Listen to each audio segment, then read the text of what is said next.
Deuteronomy 16.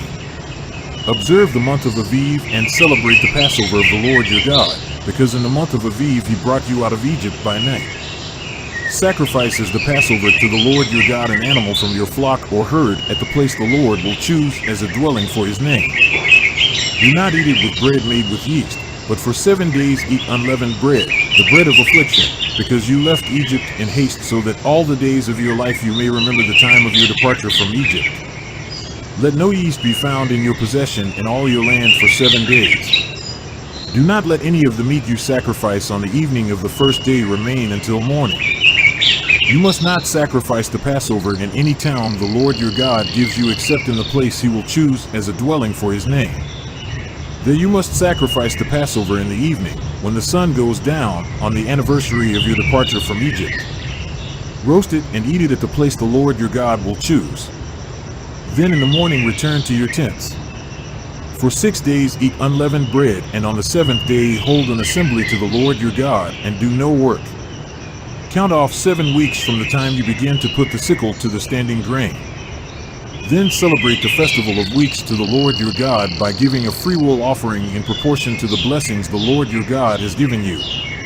And rejoice before the Lord your God at the place he will choose as a dwelling for his name, you, your sons and daughters, your male and female servants, the Levites in your towns, and the foreigners, the fatherless and the widows living among you.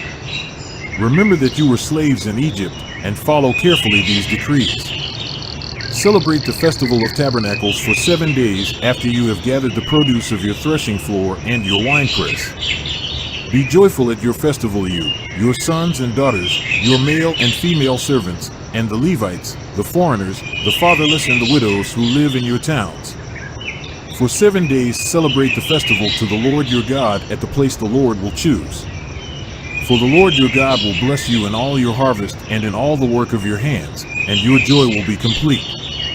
3 times a year all your men must appear before the Lord your God at the place he will choose, at the festival of unleavened bread, the festival of weeks, and the festival of tabernacles. No one should appear before the Lord empty-handed. Each of you must bring a gift in proportion to the way the Lord your God has blessed you. Appoint judges and officials for each of your tribes in every town the Lord your God is giving you, and they shall judge the people fairly. Do not pervert justice or show partiality. Do not accept a bribe, for a bribe blinds the eyes of the wise and twists the words of the innocent. Follow justice and justice alone, so that you may live and possess the land the Lord your God is giving you. Do not set up any wooden Asherah pole beside the altar you build to the Lord your God, and do not erect a sacred stone, for these the Lord your God hates.